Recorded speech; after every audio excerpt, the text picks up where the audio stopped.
Welcome to Do Your Dailies, the podcast designed to help you on your journey of addiction recovery.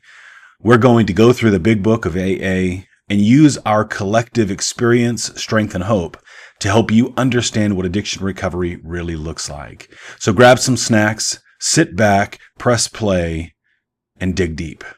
Thanks for being here. Hey, everybody. Welcome to this episode of the Do Your Dailies podcast. My name is Chris. I'm your host, joined by my friends Dave and Joe. Dave, how's your day so far today? So far today, it has been awesome. I helped my wife get ready for a party tonight.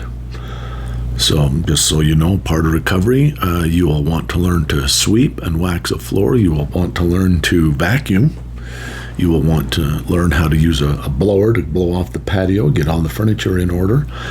And any grass that's a little bit higher, you don't have to cut the whole thing, but you have to go pick some of the grass. And then you need to be prepared to have the evening off. In my case, after this, I'm going to the gym. I've been summarily excused, and I'm to be on my own until further notified when I can go home. There will be good food there, but I'm just telling you that's part of recovery. Yeah, I like it. Well, good. It's good to have you.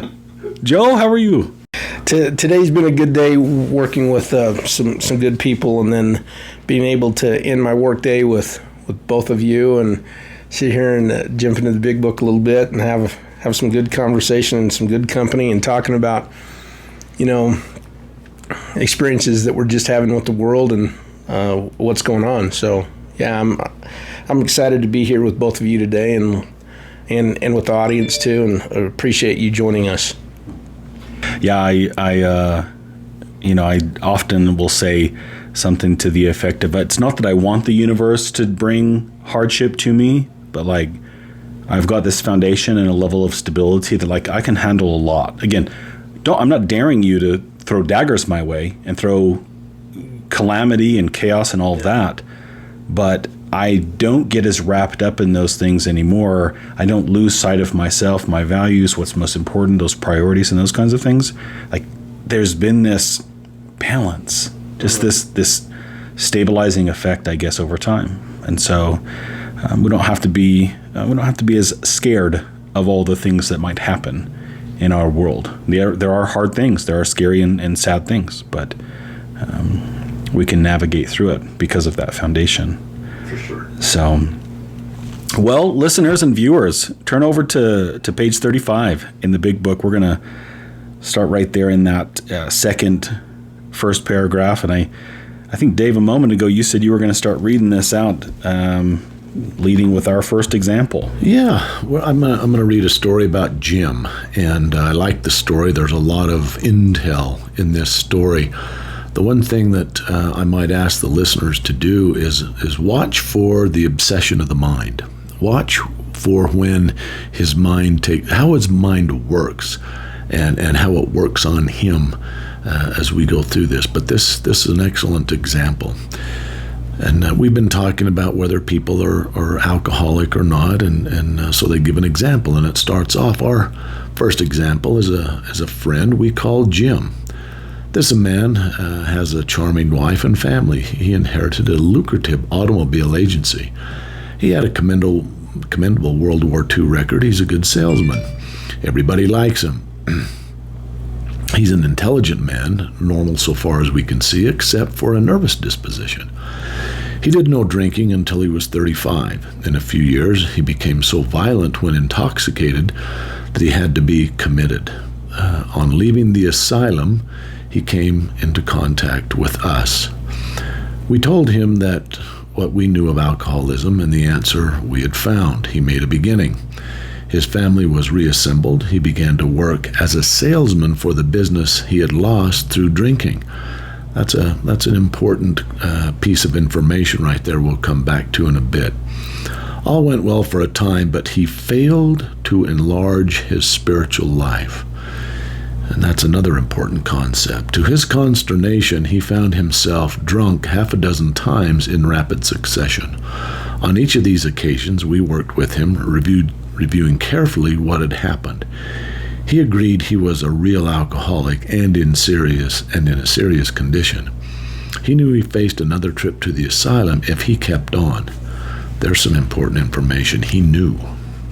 he would go to the asylum if he kept on. Moreover, he would lose his family for whom he had deep affection. So that's a lot of important information. Yet, he got drunk again. We asked him to tell us exactly how it happened. This is his story.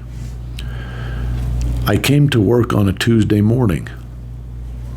Well, my question to Jim is, what happened to Monday, Jim? Where did Monday go? Back in those days, it was Monday through Friday, maybe Monday through Saturday, not Tuesday. I remember I felt irritated that I had to be a salesman for a concern that I once owned. I think that was a deep resentment. He was carrying a deep, deep feeling about that. I agree. I had a few words with the boss, but nothing serious, at least in his opinion. Then I decided to drive into the country to see one of my prospects for a car.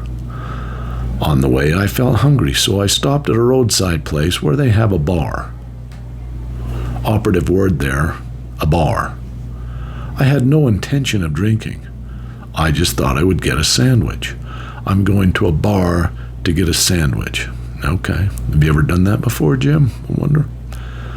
And walked out sober. I also had the notion that I might find a customer for a car at this place, which was familiar, for I had been going to it for years. So he's been going to this bar for a sandwich for years? I think not. I think he's been going to the bar for years to do what? To do what you do at bars. I had eaten there many times during the months I was sober. I sat down at a table and ordered a sandwich and a glass of milk. Still no thought of drinking. I ordered another sandwich and decided to have another glass of milk. Now this next paragraph is in italicized words. So this is where we really need to pay attention. Suddenly, the thought crossed my mind that if I were to put an ounce of whiskey in my milk, it couldn't hurt me on a full stomach. No intent whatsoever to not drink. Nope. Now I'm just figuring out. I'm worried about my stomach, but I've just eaten 2 sandwiches and some whiskey and milk. I vaguely sensed, I ordered a whiskey and it poured it into the milk. I vaguely sensed that I was not being any too smart.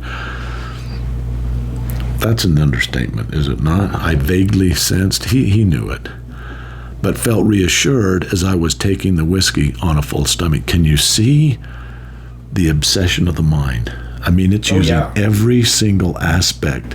He questioned it, but then it was followed up by reassurance that it wasn't going to do him any ill will, and that he was doing it on a full stomach. I mean, that is the power of the obsession of the mind. I mean, in its majesty. Yeah, very clever, isn't it? Oh yeah. Has nothing to do with the drink. It has to do with, well, you've got a full stomach, you see. I can handle this. Justifications, Or rationalizing. you can handle this. It's okay. Yeah. The experiment went so well. I'm experimenting with I'm going to lose my family, my everything, but it went so well that I ordered another whiskey and poured it into more milk. That didn't seem to bother me, so I tried another. And that's where he stops telling the story. Thus started one more journey to the asylum for Jim. Here was the thread of commitment, the loss of family and position, to say nothing of that intense and physical suffering which drinking always caused him, despite the full stomach. Now again, we're in italicized words, and this is very, very true and telling. He had much knowledge about himself as an alcoholic, yet all the reasons for not drinking were easily pushed aside in favor of the foolish idea that he could take whiskey if he only mixed it with milk. Whatever the precise definition of the word may be, we call this plain insanity.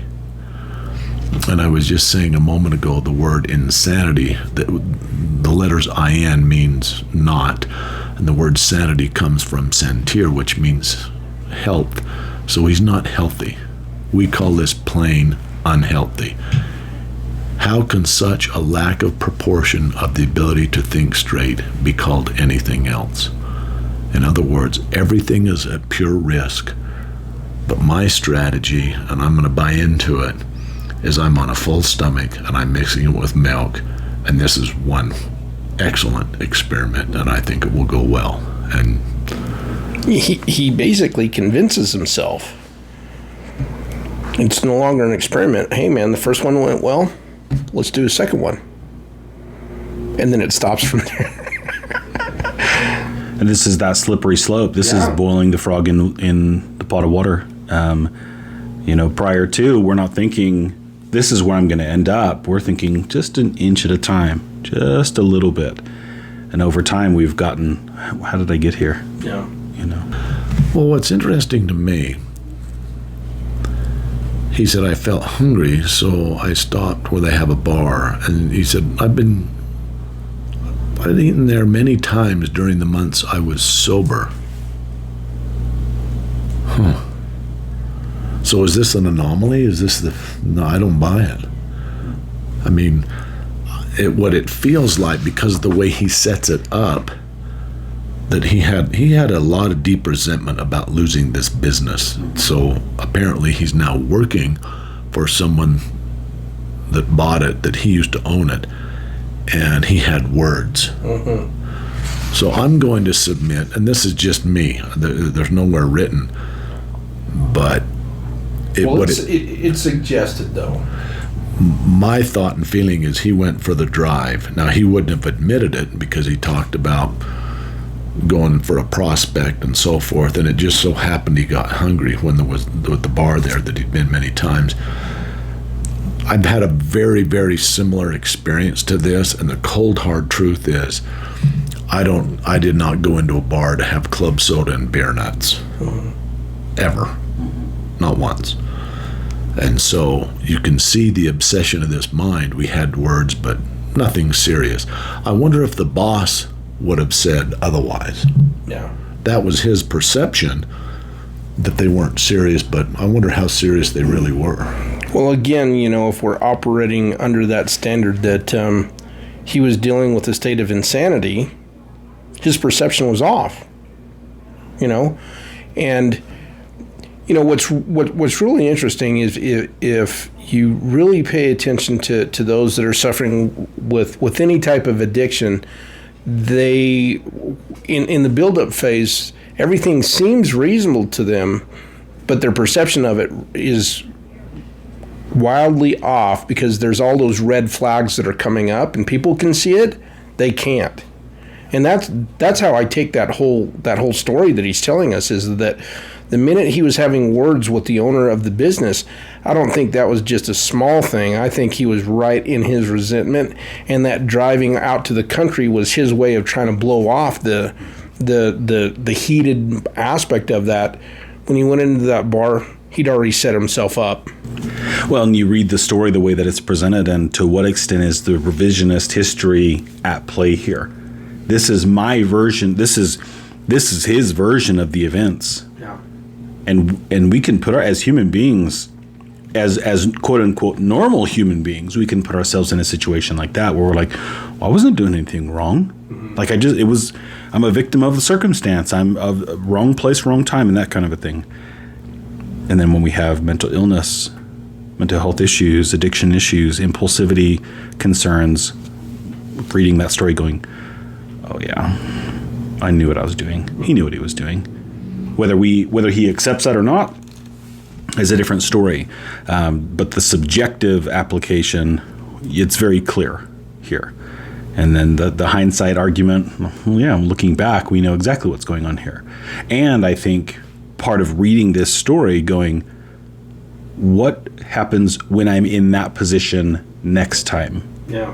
What am I going to do? What is, as a listener, what are you going to do? As for myself, what am I going to do in a situation like that?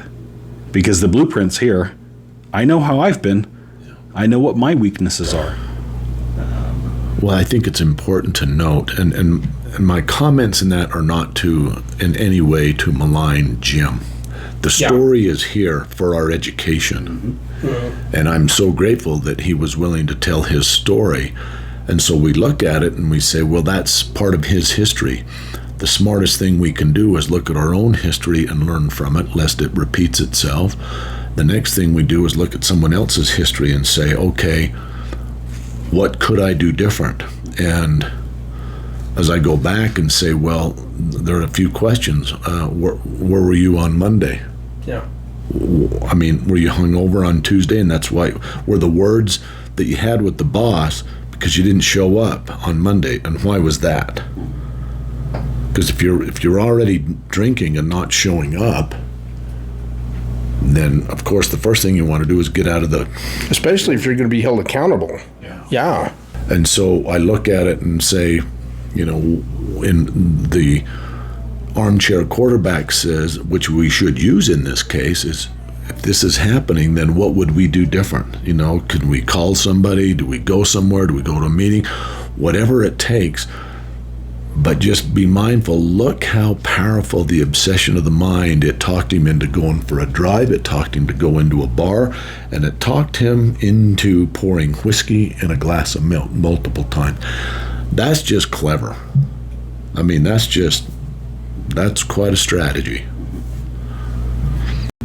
And that assessment, going back to page 36, the experiment went so well. It went well. Yeah. So well. So well. That's the convincing statement. That's what got him to say, I can do a second one. I really noticed that. So. Okay, I'll keep going. You may think this an extreme case. To us, it is not far-fetched, for this kind of thinking has been characteristic of every single one of us. I think that's an important statement. This is not abnormal. Yeah. This is normal, run-of-the-mill. Some of the details may change, but this has been characteristic of every single one of us. We have sometimes reflected more than Jim did upon the consequences, but there was always the curious mental phenomenon that parallel with our sound reasoning. There inevitably ran some insanely trivial excuse for taking the first drink. So I have underlined, but there was always the curious mental phenomenon.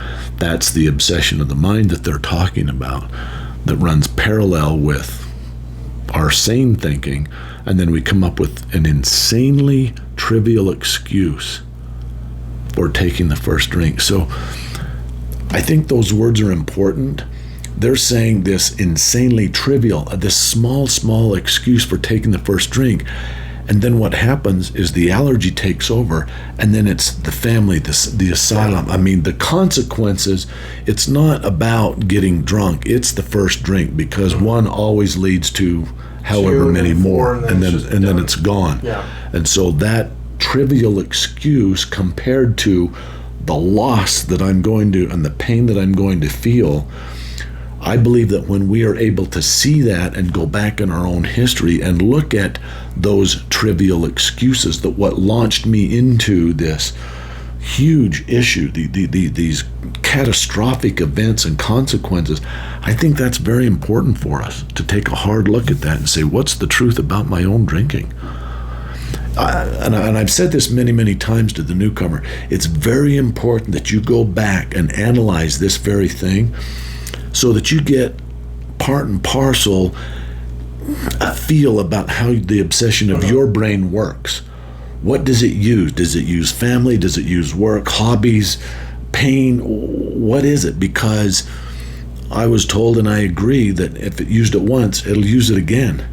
And it's almost as if I'm talking about a brain that's outside of my brain, but it's all in there. And so it behooves us to go back and look at our history and say, well, what are these insanely trivial excuses in my life? What have I experienced, so that I can be prepared for that going forward, because most assuredly they will come back. And what are my weaknesses? What are those things I'm afraid of? What are those things that I don't know that I could get through? And as off-putting as it might be to plan for the future, some hard situation, some difficulty, to have that roadmap of how I'm going to get through something like that, I think we'd really do well to be prepared for those kinds of things. Again, not to be miserable and just have an anxiety attack about what could be, but I know that life is going to present difficulties to me. I'd like to get through it with the least amount of chaos as possible. So yeah, sometimes maybe we can't think about that by ourselves. We need a trusted other.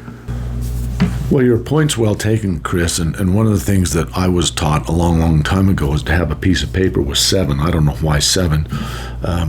I never got to number 7, but 7 names and phone numbers that if that thinking started to happen, and I had to first recognize it, but then start calling and say, this is what I'm thinking. And so I passed that on, and a fellow left the facility, finished, and then my name was one of his 7. And he literally called me, and he said, Dave, I'm pulled over. If I take the next left turn, I'll go to the dealer. If I take a right turn, I go to a meeting. And I said, why did you pull over? And he said, because I remember talking about the 7. And I said, well, let's just talk. And so we did. And I said, after a while, after we talked through it, and I said, so what's your next move? And he said, I'm going right. And he said, if you hadn't have picked up, I said, what would have happened? He said, I call the next guy and the next guy. But that's how powerful it is. The obsession of the mind comes through. It's just nothing more than a thought. We've got to interrupt it. We've got to destroy it by a phone call or going to visit or going to a meeting, whatever it is that's in our plan, our action plan, when that's going to happen. Take action and then stop what I'm doing. Yeah. Get grounded, and then and in his mind, that worked. It was a simple phone call, and he was more than ready to take the left turn and ended up, taking the right turn. But it was because he intervened on his own obsession of the mind. Utilized a coping skill. We talk about coping skills all the time, and it's one of those things. Oh man, coping skills. Like, why are we talking about that? It's so cliche, whatever.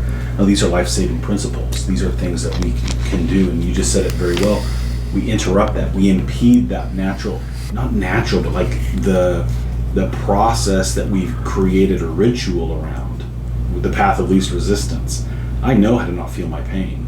My brain knows how to escape. Yeah. I just don't want the consequences that come with that method of escaping. I want something different. And yeah, it means I've got to experience some sadness. I've got to experience some hard things. But I get to do it with my brain intact, with my mind and my wits about me, And so it's not all perfect. It's not all easy. But weighing one versus the other, this is the choice that we make. To navigate through those hard things and to face them. And my goodness, having an opportunity to resolve some of those difficult things, as opposed to kicking the can down the road where it tends to pick up steam. Yeah. So. Okay, trivial excuse for taking the first drink. Our sound reasoning failed to hold us in check. What he's talking about there is the obsession of the mind just won out. The insane idea won out. The next day, we would ask ourselves, in all the earnestness and sincerity, how could it have happened? Which is a great question, how it could have happened. And the answer is, because I let the obsession take over. I didn't intervene. I didn't have an action plan or a phone call, a list of names, action steps I could have taken. I just sat there as a victim and just let it roll. And now it makes sense for me to pour stuff in my milk. And I'm on a full stomach, and it's 5 o'clock somewhere, and all the reasons. And so in some circumstances, we have gone out deliberately to get drunk, feeling ourselves justified by nervousness, anger, worry, depression, jealousy, or the like. But even in this type of beginning, we are obliged to admit that our justification for a spree is insanely insufficient in the light of what always happened. Well, there's another paragraph describing the obsession of the mind. I'm nervous, angry, worried, depression, whatever. but the justification is insanely inefficient if we compare what we know is going to happen. See, I believe that we all know, always know, for the most part, what it's not going to end well. For some, they can have a drink and go on and mow their lawn and do whatever, and that. But for the alcoholic, that never happens. It's always it's always a disaster. I think it's important for us too to distinguish the difference there. We're not speaking to everybody. We're not saying everyone's this way or you have to abide by these principles and these rules and so on and so forth, because there are those people who can drink or do whatever it is and they don't seem to have a problem with it. That's not who we're really talking to. We also know the risk that the more somebody behaves in an alcohol use or alcohol abuse manner, the higher likelihood of becoming alcoholic, of developing an addiction, developing a dependence on those kinds of things. So the one thing that really stands out to me in this, as we've been kind of breaking it down, the one thing that I try to convey to the clients that I've worked with is that there's two voices that are always actively trying to catch our attention. There's that recovery voice, and it's very, very it's dim, it's very soft-spoken, it's not loud and awakening. Now, the voice of the addict is loud. It will absolutely catch your attention. It will sell you on these grand ideas. But what's really interesting, if you go back to Jim's story, he says this very clearly: I vaguely sensed that I was not being too smart. Okay, he had both voices, and he paid attention to the one that was more attractive and louder. We all, so going back to Dave, what you said, I do agree with what you said. I think there is a type where we have that awareness that what we're doing is not smart, that it's going to lead to abject failure. But we're convinced in this idea that I'm going to take this and I am going to prove to myself in the world that I have control, not that I don't have control anymore. So watch, I'll prove it to you. So let's spin this another way. So now you're Jim. Yeah. And I walk in and you're at the car dealer. Uh-huh. And you're trying to sell me a car. Well, Jim, I've got an idea. I missed work yesterday. I'm an alcoholic. I've been to the asylum 3 or 4 times. I know that if I drink again, I'm going to lose my family, my job. I'm going to be incarcerated in some fashion. Okay. I'm done.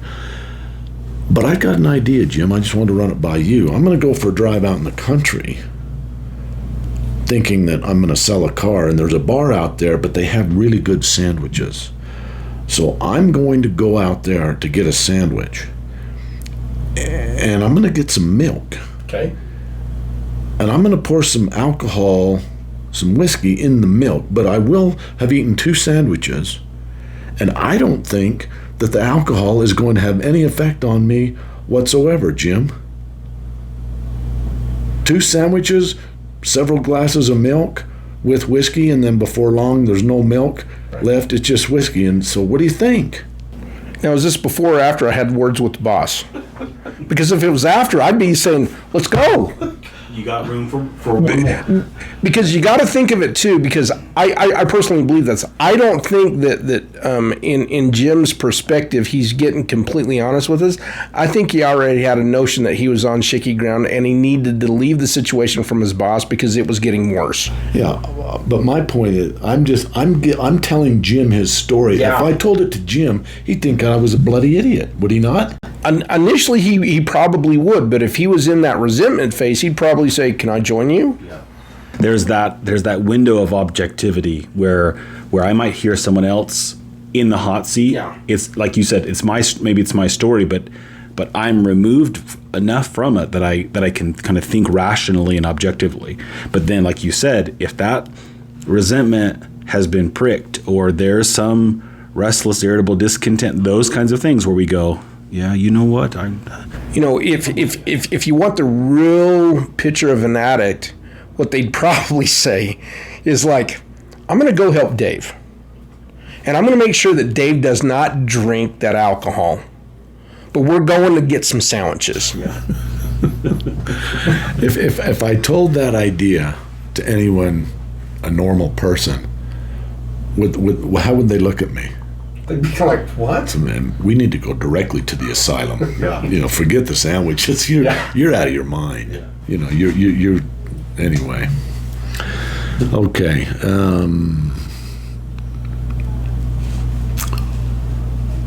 In some circumstances, we have gone. Oh, I read that. Okay. Our behavior is as absurd and incomprehensible with respect to the first drink as that of an individual with a passion for, say, jaywalking. And I'm wondering, Chris, in the interest of time, should we get into the jaywalking thing? The jaywalking thing isn't that long, but it definitely has some great stuff to break down and discuss, because it is so absolutely relevant to the idea of the obsession of the mind and how it just absolutely takes us to the next level of absurdity. Well, it is absurd. He gets a thrill out of skipping in front of fast-moving vehicles. He enjoys himself for a few years in spite of friendly warnings. Up to this point, you would label him as a foolish chap having queer ideas of fun. Luck then deserts him and he is slightly injured several times in succession. You would expect him, if he were normal, to cut it out. Presently he is hit again and this time has a fractured skull. Within a week after leaving the hospital, a fast-moving trolley car breaks his arm. He tells you he has decided to stop jaywalking for good, but in a few weeks, he breaks both legs. On through the years, this conduct continues, accompanied by his continual promises to be careful or to keep off the streets altogether. Finally, he can no longer work. His wife gets a divorce, and he is held up to ridicule. He tries every known means to get to the jaywalking idea out of his head. He shuts himself up in an asylum, hoping to mend his ways. But the day he comes out, he races in front of a fire engine, which breaks his back. Such a man would be crazy, wouldn't he?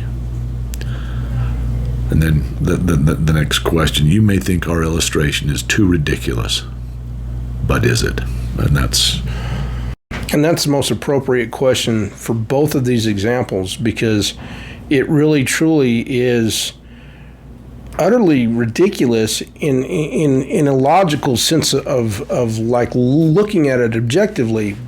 You've got to understand there's no objectivity here. When anyone is dealing with the obsession of the mind, the objectivity is to accomplish the mission of like that control aspect that they're trying to get, but the logical part of it is gone because they're not connecting the dots.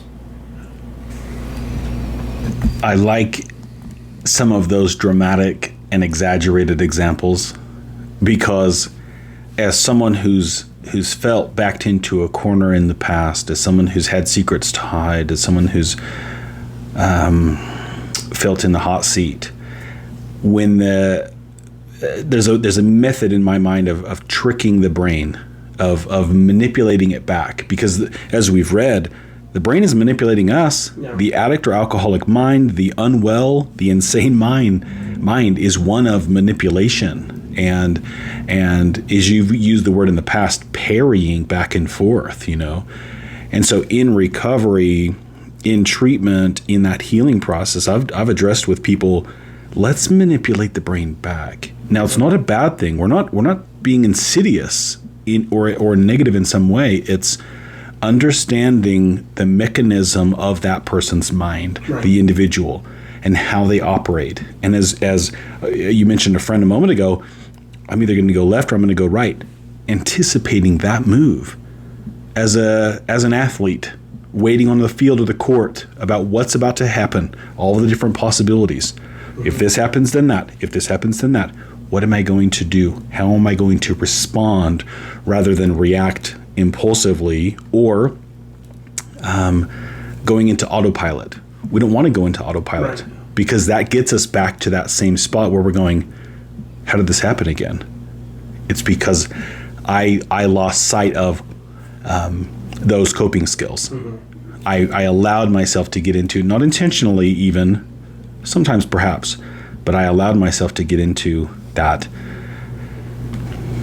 quick fix, path of least resistance. Yeah. I didn't see it coming when, we did. We always use the phrase revisionist history, and we are masters of that, of forgetting some important details. So that question, how did this happen? Well, we know exactly how it did. Here's a challenge. Just try this.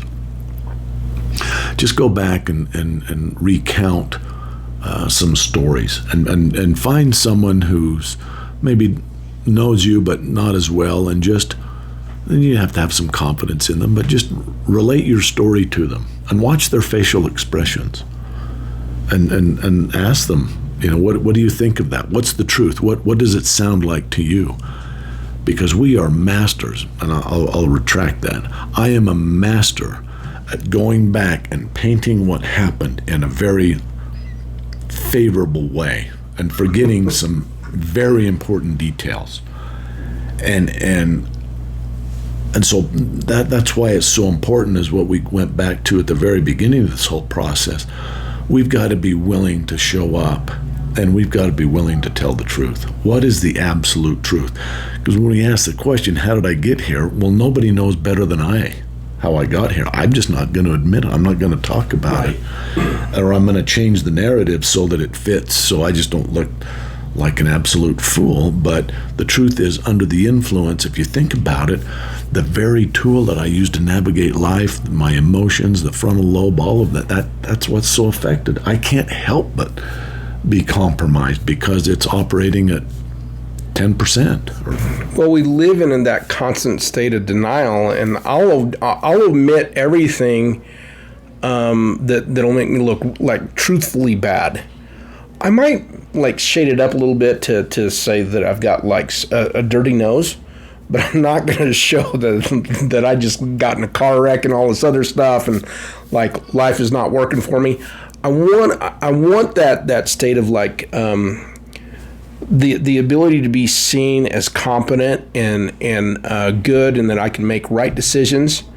But in addiction, all of that gets compromised, but yet I'm still in that state of mind where I'm just I'm not going to admit that at all. And it's amazing when that happens to see the length people will go to still absolutely admit that they did nothing wrong. I agree with you, Joe. And one of the things that I noticed over the years of working at this facility, it was remarkable to me the number of adults that were convinced that no one else knew that they were drinking. And then at some point it was catastrophic or whatever. A car was in a ditch, or a tractor was tipped over, or whatever it might be. Mm-hmm. And that everyone said, good, finally, we've known it for years. And it was as if they were surprised that someone else knew. And it's like, come on, you're operating at 10% capacity with no brain on a daily basis, and you don't think anybody notices? Believe me, they notice. And they know. And that's one thing I've pushed too, is I would like to surround myself with, and I attempt to surround myself with, the people who will say, hey, you're backing up toward that cliff. I don't think you realize what you're doing. I don't think you recognize that you're about to walk over the other side. Pause for a minute, take a look around, and notice, pay attention to your surroundings. Quit backing up. Yeah. Versus somebody go, well, I don't want him to get mad at me. If I tell him to watch where he's going, he's gonna yell, or he's gonna whatever it is. No. Love me enough to tell me, dude, you're being an idiot. Right. You're only using 10% of your brain, or you're not noticing this, or this is coming a wrecking ball is coming your way. You are the wrecking ball. We got to stop. Yeah. And so we want to surround ourselves with those people that will say, yeah, it's not going to be fun. It's not going to be easy. It's not going to be comfortable, but this is the truth. It's the reality. So I think that's a good spot for us to press pause for now. Right there in the middle of page 38, that's where we'll pick up next time. Next time we'll talk about Fred. And, as a side note, I'm just so grateful these guys were willing to put their stories in. And I don't know if their names were Fred and Jim, doesn't matter. But that's what's so valuable is they put it in there that said, hey, I've walked this path, learn from me, Right. Pay attention. You're not alone. Yeah. We've been there. We will be there. Collectively, there's a group of people that are just, you don't got to do this by yourself. Right. And earlier, I want to say one last thing before we close. There was a kind of a list of here are the things we can do. The list of 7. Please know that you're not bothering anybody on your list of 7 when you pick up the phone and you dial them or you send a text. You're not bothering them. You're worth it. You matter enough. You're worth that person picking up. You're worth a response to that text. And sometimes, people 1 through 6 on that list are preoccupied with something. Sometimes they're out of service. Sometimes they're whatever else is going on. And so number 7, we get to number 7 and it's that saving grace. Thank you for picking up. But don't quit calling or reaching out to people because the first few are preoccupied with something else. Sometimes we don't want to burden people. We don't want to bug them. Yeah. Well, and I look at it this way. If somebody called you and you picked up the phone and they said, hey, have you got a minute? I'm hurting right now. Can I talk with you? Would you be willing to spend a few minutes? I think most of us would say absolutely. And so I had a guy teach me this lesson once. It was a long time ago. He said to me, Dave, I know you've been hurting. And he said, I value deeply our relationship and we've had many, many long talks. My question is, why haven't you called me? And my response was, well, yeah, but I didn't want to impose, didn't want to be a burden. And he said, don't tell me that. He said, don't take the opportunity for me to be of service. He said, you need to call. And I will serve you because, he said, I'm just paying it forward because at some point I'm going to need to make a phone call and I want to be able to call you and feel good about it. And it's not a 1-for-1 when nobody keeps track. But that notion is don't take from me, don't steal the opportunity for me to be of service. I need to be of service, and I particularly want to be of service to you if I can. And that has resonated with me for decades, and it's a very, very powerful piece. So I'll leave you with that. I love that. I love that example, and I'll echo that. I believe that to be true. Thank you. Thank you, guys. It's always a great time to visit with you and spend some time chatting about this and everything else that we talk about. To our friends, thank you for joining us for this episode of the Do Your Dailies podcast. Have a great rest of your day. We'll see you next time. Ciao. Thanks for checking out this clip from the Do Your Dailies Big Book podcast. If you like what you hear and you want more, please like and subscribe and share this show with your friends, with your clients, with your sponsees. That's the best way to support us bringing you more recovery content. You can follow us on YouTube, Facebook, and X at Do Your Dailies. This podcast is sponsored by Hobble Creek Health and is edited and produced by Nielsen Digital.